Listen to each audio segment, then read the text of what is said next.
وليطار جاسر من سنة الصبر أمس درارو ريحة مخسي وراي الزوار هافوس للبطل يتسوى القمل غلس للشار إلا صلصة مسنودم يغمى يجون الجار جقر نسدي نتصعرف تموت نتزاير جقر نسدي نتصعرف تموت نتزاير Je voudrais parler d'un point. Il y a naturellement énormément de choses à dire sur Mouloud Mamri, dont l'œuvre est multiforme et pluridisciplinaire aussi, plurilingue également, mais le temps ne nous le permet pas. Je voudrais parler simplement de l'éthique de l'homme et qui me paraît appropriée à la circonstance que nous vivons avec ce colloque. L'homme Mouloud Mamri s'est toujours défié du pouvoir, on l'a dit, et des idéologies en particulier.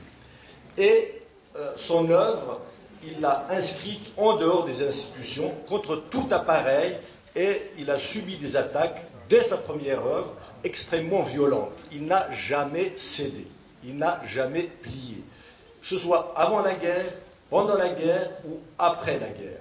Il a préféré démissionner de sa fonction de président de l'Union des écrivains quand on a voulu lui dicter ce qu'il devait dire. Et il n'a jamais, encore une fois, cédé en quoi que ce soit à cette éthique. Pour lui, le salut de l'Algérie, même s'il a une conception très précise du rôle de l'intellectuel, surtout à cette époque charnière où naissait la nation algérienne pour la première fois, et il a joué un rôle naturellement extrêmement important à cette époque, même s'il a un rôle précis, même s'il a une conception du rôle de l'intellectuel algérien dans la société, il n'a jamais méprisé le peuple et le salut pour lui devait venir du peuple. Je rappelle simplement ces vers dans le fun. Je vais aller très vite, vous inquiétez. Je rappelle simplement ces vers dans le fun quand il dit « Quand trop de sécheresse brûle les cœurs, quand la faim tord trop d'entrailles, quand on bâillonne trop de rêves, c'est comme quand on ajoute bois sur le bûcher. À la fin, il suffit du bout de bois d'un esclave pour faire dans le ciel de Dieu et dans le cœur des hommes le plus inextinguible incendie. » Le salut donc pour lui vient de l'esclave, et c'est extrêmement important. Et il avait une fois la libération de son peuple qu'il a dit à plusieurs reprises.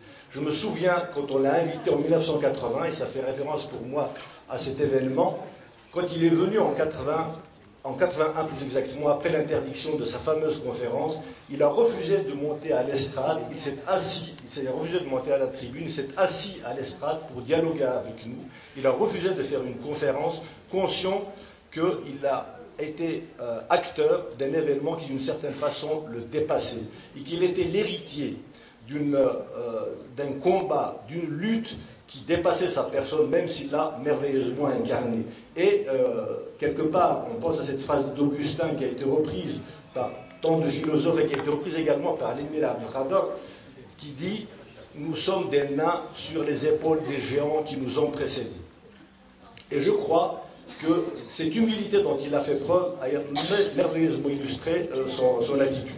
Mais quand je vois aujourd'hui cet homme qui a été victime de ces interdictions, on a rappelé ce qu'il a écrit dans ses romans, qu'il a dit qu'il préférait être le dernier des Mohicans plutôt que le premier des traîtres, quand je vois qu'après toutes ces attaques dont il a été l'objet, aujourd'hui, la Maison de la Culture qui porte son nom, l'université qui porte également son nom, organise un colloque en son honneur avec pour thème l'approche scientifique de l'œuvre de Mouloud Mamri, mais avec une mise en scène digne de Jdanov, digne de Kim Il-sung. Quand je vois le portrait de celui qui est là-bas, je vois bien le géant, je vois bien le nain, mais je ne vois pas où est Mousni, où est la recherche scientifique.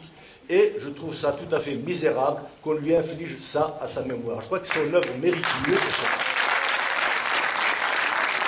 Merci, monsieur, pour ce témoignage. Ce n'est pas un témoignage, c'est tout à fait déplorable et c'est vraiment misérable pour les organisateurs qui sont à l'initiative de cette initiative.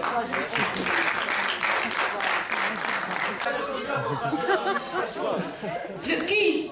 Excusez-moi, messieurs, soyez. Vous continuez vos communications, vos débats, point barre.